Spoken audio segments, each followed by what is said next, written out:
सूर्यवंशी फरीदाबाद से, ऋषभ भारद्वाज गाजियाबाद से लाइव जुड़ चुके हैं। ऋषभ, सबसे पहले मैं आपके पास आना चाहूंगी, आप अभी जिस वक्त मौजूद है वहां का AQI कितना है, अभी वायु प्रदूषण की स्थिति वहां पे क्या बनी हुई है? हाँ जी बिल्कुल, देखिए AQI की बात करें तो 400 से प्लस AQI यहाँ पे लगातार उससे कम जाने का नाम नहीं ले रहा है। हालांकि सरकार हो चाहे प्रशासन हो लगातार नए नए नियम लाकर कोशिश कर रहा है कि पॉल्यूशन कम हो जाए, लेकिन पॉल्यूशन का स्तर लगातार बढ़ता ही जा रहा है, ना कि कम हो रहा है। और आप देख सकते हैं मेरे पीछे भी जो धुंध की एक चादर है, लोगों को लाइट जलाकर जाने जा रहे हैं, बिना लाइट के जा ही नहीं सकते क्योंकि धुंध है, ये पॉल्यूशन की चादर है, धुंध कह सकते हैं। और जो दिल्ली NCR के लोग हैं उनका कहना है कि दिल्ली NCR में रहना लोगों का एक सपना हुआ करता था, लेकिन वो सपने के चक्कर में उनकी जान पर बनाई है। दिल्ली NCR के लोग बहुत ही कंफ्यूज नजर आ रहे हैं कि कोहरे से बचा जाए, या पॉल्यूशन से बचा जाए, या फिर धुंध से बचा जाए। जी हमारे साथ मनोज सूर्यवंशी भी फरीदाबाद से हैं। मनोज, अभी फरीदाबाद का AQI लेवल क्या कहता है, क्या कुछ स्थिति बनी हुई है फरीदाबाद में? देखिए, लगातार बता दें कि लगातार अधिकारियों की तरफ से पॉल्यूशन को कंट्रोल करने के दावे किए जा रहे हैं, पर दरअसल पर अगर बात कर ली जाए तो अभी तस्वीरें पॉल्यूशन में कहीं ना कहीं इजाफा देखने के लिए मिल रहा है, जिसको लेकर धुंध की जो चादर है वो सुबह 8 बजे का समय है और धुंध की जो चादर है वो पूरी तरह से छाई हुई है। बता दें कि गैस जैसा चैम्बर है वो फरीदाबाद में बना हुआ है, जहां आम लोगों को सांस लेने में दिक्कत हो रही है, साथ ही बुजुर्ग बच्चों और महिलाओं को काफी परेशानियां हो रही हैं। जो सुबह मॉर्निंग वॉक के लिए जो बुजुर्ग और महिला निकलते थे, अब वो सड़कों पर भी नजर नहीं आ रहे, क्योंकि जो हवा है की गुणवत्ता है वो खराब श्रेणी में है, जिसको लेकर लोग मॉर्निंग वॉक के लिए निकलते घरों से नहीं निकल रहे। पर ऐसे ही बता दें, स्वास्थ्य विभाग के डॉक्टरों से भी हमने बातचीत की है, उन्होंने साफ बताया है कि पॉल्यूशन से जिस तरह से बुजुर्ग और बच्चों को परेशानी आ रही है, साथ ही मरीजों की संख्या है उसमें भी इजाफा देखने के लिए मिल रहा है। क्योंकि फरीदाबाद की अगर बात कर ली जाए तो फरीदाबाद पॉल्यूशन विभाग दावे कर रही है और बिल्कुल मनोज, पर अभी तक पॉल्यूशन किसी तरह से कंट्रोल होता हुआ नजर नहीं आता। जी ठीक है। श्रावस्ती से अतुल भी है। अतुल, अभी श्रावस्ती का AQI लेवल क्या कहता है, क्या कुछ स्थिति वहां पे बनी हुई है? हाँ बिल्कुल, बता दें मौसम विभाग के अलर्ट के बाद 24 घंटे के लिए श्रावस्ती में अलर्ट जारी किया गया है। वहीं घने कोहरे के साथ ठंड को देखते हुए भी जो बेसिक शिक्षा विभाग है, बेसिक शिक्षा विभाग ने स्कूलों के समय में परिवर्तन कर दिया है। साथ ही जो अगर घने कोहरे की बात की जाए तो हम तस्वीरें दिखाना चाहेंगे श्रावस्ती की। आप तस्वीरें दिखाइए, ये श्रावस्ती की तस्वीरें हैं। आप देखेंगे सुबह से ही और शाम तक भी ये जो कोहरा है वो ऐसे ही धुंध छाया हुआ रहता है। तमाम तरीके के लोगों को परेशानी होती है। जो किसान है, किसान को भी काफी ज्यादा परेशानी हो रही, क्योंकि जो ये फसल है इस मौसम में जो फसलें होती हैं वो घने कोहरे और जो शीतलहर है, शीत से काफी ज्यादा उनमें दिक्कतें होती हैं। बिल्कुल अतुल, यहाँ पे परेशान तो सब है, क्योंकि यहाँ पे लोगों को सांस लेने में काफी दिक्कतों का सामना करना पड़ रहा है, आंखों में जलन है, और जिस कारण से अस्पतालों में मरीजों की जो संख्या है वो भी बढ़ती जा रही है। ऋषभ, मैं फिर से आपके पास आना चाहूंगी, सड़कों पर लोग कैसे वायु प्रदूषण से खुद का बचाव कर रहे हैं, क्या जागरूकता लोगों के अंदर देखने को मिल रही है? हाँ जी बिल्कुल, देखिए लोग निकलना तो मजबूरी है लोगों का बाहर, लेकिन जो लोग हैं मास्क लगा कर निकल रहे हैं या फिर गमछा डालकर निकल रहे हैं, तरह तरह के लोग उपाय कर रहे हैं। लोग बड़े कंफ्यूज नजर आ रहे हैं कि आखिर बचा जाए तो किन किन चीजों से बचा जाए, पॉल्यूशन से बचा जाए, कोहरे से बचा जाए, या ठंड से बचा जाए। तो बहुत कंफ्यूज नजर आ रहे हैं लोग यहाँ के। साथ ही साथ एक जिस तरह से गाड़ियों का नया नियम लागू हो गया है तो उसको लेकर भी लोग काफी परेशान नजर आ रहे हैं, क्योंकि उन्हें बहुत से लोग ऐसे हैं जिन्हें दिल्ली में जॉब करने जाना होता है, लेकिन वो कंफ्यूज है कि कौन सी गाड़ी लेकर जाए, कौन सी लेकर न जाए। बहुत सारे लोग ऐसे थे जिन्हें जानकारी का अभाव था और वो गाड़ी लेकर चले गए, उनके 20-20 हजार रुपए के चालान हुए। तो कह सकते हैं लोगों पे अच्छी खासी मार पड़ रही है। बिल्कुल, लोग तो यहाँ पे परेशान है, कुछ लोगों के अंदर जागरूकता भी देखने को मिल रही है, लेकिन जिस तरीके से सरकार भी यहाँ पे एक्शन मोड पर नजर आ रही है। मनोज, मैं आपके पास फिर से आना चाहूंगी। मनोज, क्योंकि जिस तरीके से हम देख रहे हैं AQI का जो लेवल है लगातार बढ़ता जा रहा है, कहीं भी अभी निजात तो देखने को नहीं मिल रही है। मौसम विभाग जो है उसका क्या कुछ कहना, आने वाले दिनों में स्थिति सुधरेगी या फिर हालात और बिगड़ेंगे?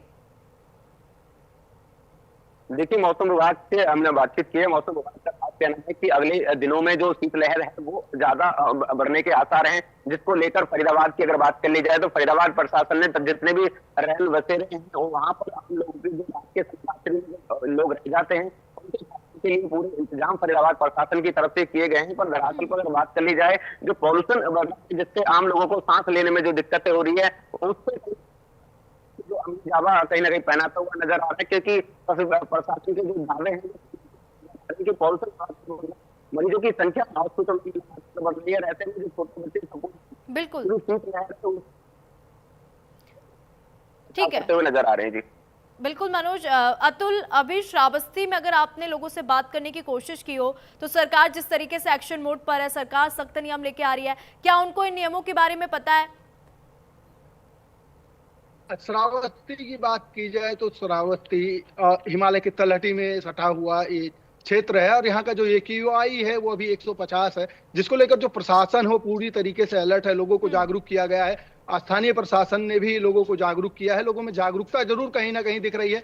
लोग घरों से इस ठंड में और कोहरे में बचते हुए निकलते हुए दिखाई देते हैं। अगर बात की जाए सड़क की तो सड़क पर जो गाड़ियां हैं वो अपनी फॉग लाइट का भी इस्तेमाल करके सुबह से वो निकलती हैं।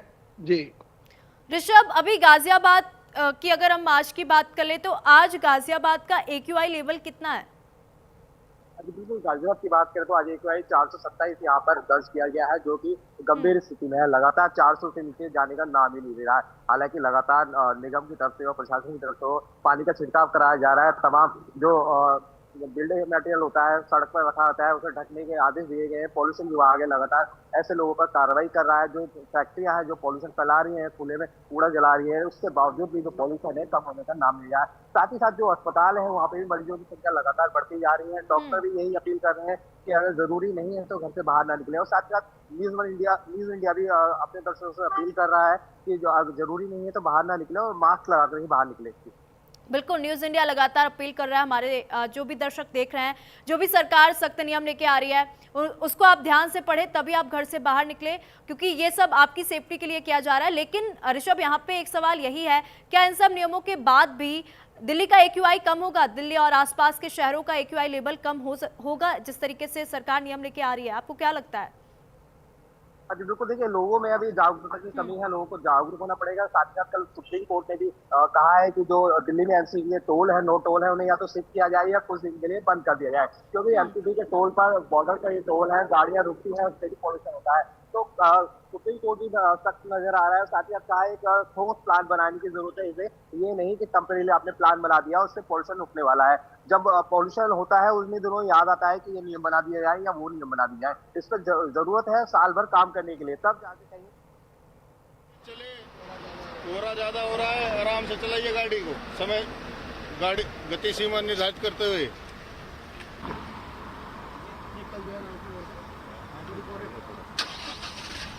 ये एकदम मोड़ पे खड़ी कर देना, मैं आगे खड़ी।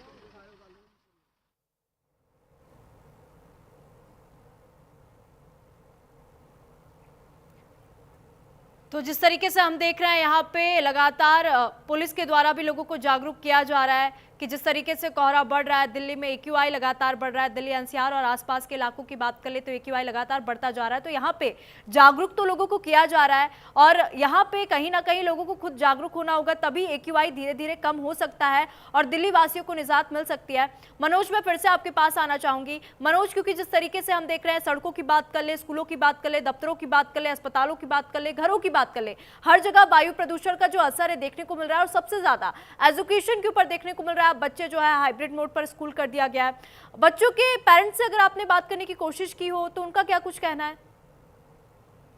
देखिए, लगातार बता दें कि लगातार जो फरीदाबाद में जो प्रदूषण है वो बढ़ रहा है, जिसको लेकर आम लोग तो काफी परेशान हैं। साथ ही जो छोटे छोटे जो नौनिहाल जो बच्चे स्कूल जा रहे हैं, ऐसी शीतलहर भी चल रही है, जिसको लेकर अब कहीं ना कहीं जो सरकार की तरफ से छोटे जो बच्चे हैं, 5वीं तक क्लास तक के बच्चे हैं, उनको घर पर ही ऑनलाइन काम देने का भी जो हिदायतें हैं वो दी जा रही है। पर ऐसे में बता दें कि लगातार पॉल्यूशन कंट्रोल करने के लिए अधिकारी भी पूरे जद्दोजहद प्रयास कर रहे हैं। पर धरातल पर अगर बात कर ली जाए तो पॉल्यूशन आज फरीदाबाद का 416 पॉल्यूशन दर्ज किया गया है और लगातार पॉल्यूशन में इजाफा होने के कारण जो हॉस्पिटलों में मरीजों की जो संख्या है वो लगातार बढ़ रही है। साथ ही सांस लेने में दिक्कतें हो रही है, आंखों में जलन और खांसी, बुखार, इस तरह की जो दिक्कतें हैं वो छोटे बच्चों को देखी जा रही है, क्योंकि भारी मात्रा में बच्चे बीमार पड़ रहे हैं। क्योंकि शीतलहर के साथ साथ पॉल्यूशन है, जिस तरह से गंभीर बीमार कह सकते हैं जो आम लोगों के लिए पड़ रही है। ऐसे में पॉल्यूशन विभाग की तरफ से पॉल्यूशन कंट्रोल करने के लिए दराज की बात कर ली जाए तो कुछ टिप्पणियां ऐसी होती है जो आदेशों को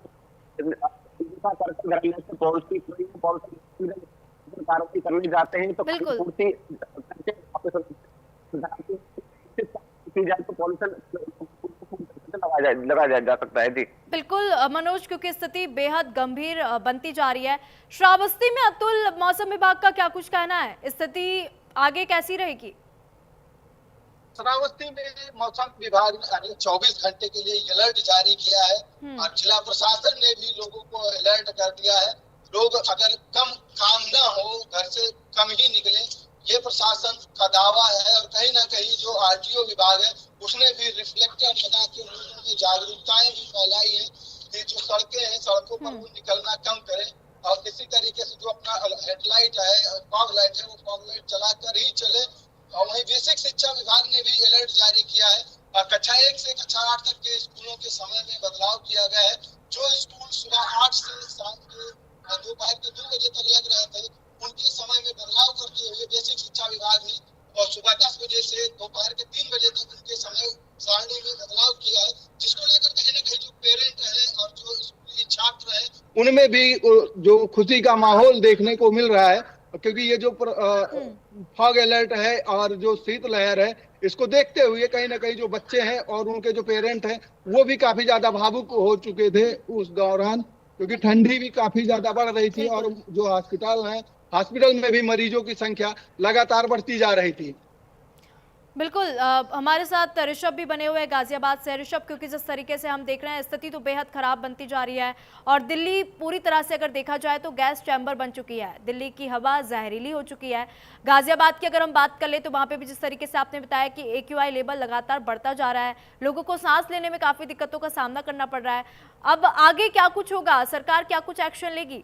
और बिल्कुल, देखिए मौसम विभाग की बात करें तो मौसम विभाग ने पहले ही बता दिया है कि आने वाले दिन में स्थिति और खराब होने वाली है, क्योंकि शीतलहर चलेगी और जो कोहरा है ये भी इससे ज्यादा बढ़ेगा। सबसे बड़ी दिक्कत जो सामने आ रही है, जो लगातार एक्सीडेंट हो रहे हैं कोहरे के कारण, लोगों की जान जा रही है। इसमें हालांकि ट्रैफिक पुलिस हो चाहे NHI हो, लगातार लोगों को जागरूक कर रही है कि स्पीड कम रखें, लेकिन उसके बावजूद लगातार एक्सीडेंट की खबरें सामने आ रही है। ट्रैफिक पुलिस लगातार अपील कर रही है कि रिफ्लेक्टर लगाइए और जो गति सीमा है उसे भी तय कर दिया गया है।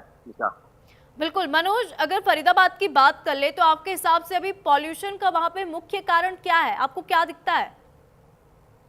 देखिए, बता दें कि लगातार फरीदाबाद में इंडस्ट्री एरिया है जो काफी सरकार है और अधिकारियों को नियमों को ताक पर रखकर धरने से रात के समय पॉल्यूशन करते हैं, जिसको लेकर धुंध की जो चादर है वो कहीं ना कहीं पूरी तरह से बनी हुई रहती है, जिसको लेकर प्रशासन पूरे दावे की कार्रवाई की बात करते हैं और धरातल पर कार्रवाई न करने की जगह अधिकारी खानापूर्ति कर वापस लौटते हैं, जिसके बाद वो धरने से पॉल्यूशन